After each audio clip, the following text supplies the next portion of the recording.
in the ninth gen, we have seen the return of screen tearing, and not maintaining 60 or 30 is far more common. Do you think that developers have started using VRR as a crutch instead of as a safety net? Last year, one of the greatest motivating factors for me to upgrade from an old budget TLC TV to an LG C2 was so that I could have access to VRR and 120 hertz on consoles. John, I'm not sure I fully agree with this idea that we're seeing the return of screen tearing. I definitely do not. It's not very common. There are scenarios where it does happen. We just saw one with Arc. Yeah. For sure, yeah. But it seems to be much rarer than it was last generation, and certainly compared to the 360, the PS360 generation. That was the generation of tearing. But even so, I do think there are scenarios where you see games not hitting their performance targets, and certainly there is a very compelling argument to get a 120 hertz VRR screen. Anything to add to that? So I actually was thinking about this recently, and I think for the first time since maybe kind of the PS2 generation, 60 FPS has kind of become the standard again.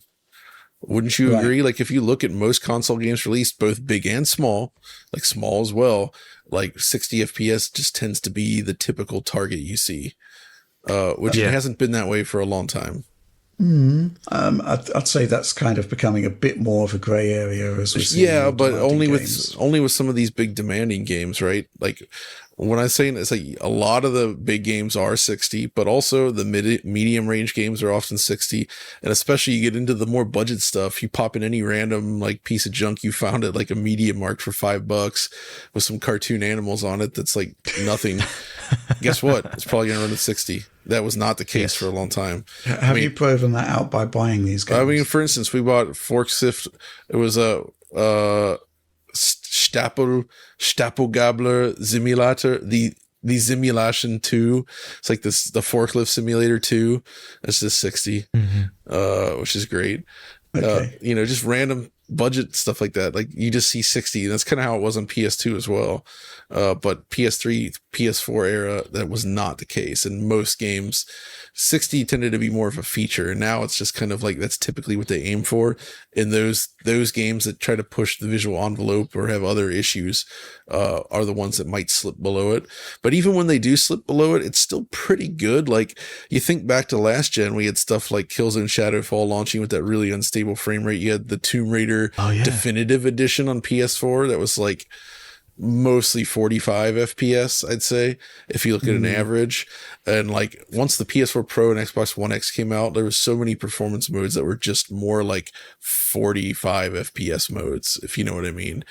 Yeah, we're just seeing a lot more games hitting and sticking close to 60 with maybe some dips, but by and large, the overall experience goes for 60. And I think that we're in a pretty good spot right now on the console side.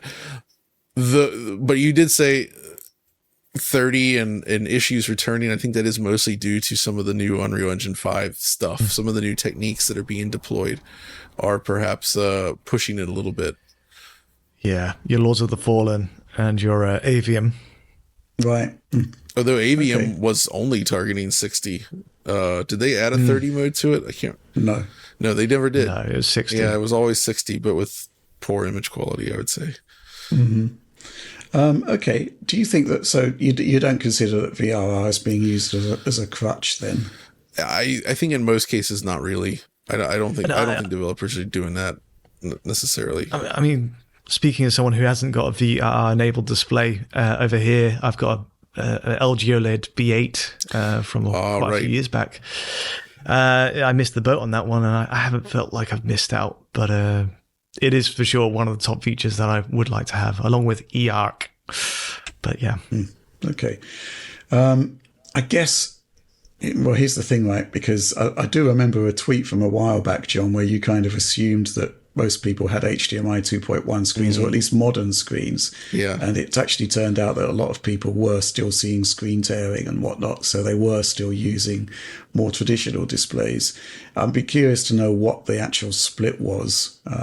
Maybe we should just do a Twitter poll. It's interesting because VRR has kind of been in TVs now for a while. A long time, yeah. And it's been in monitors for more than a decade now.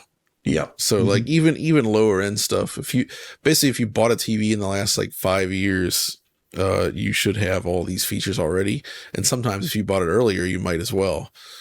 But I guess not everybody's upgrading their TVs as often, which is probably wise in retrospect as someone that often upgrades TVs.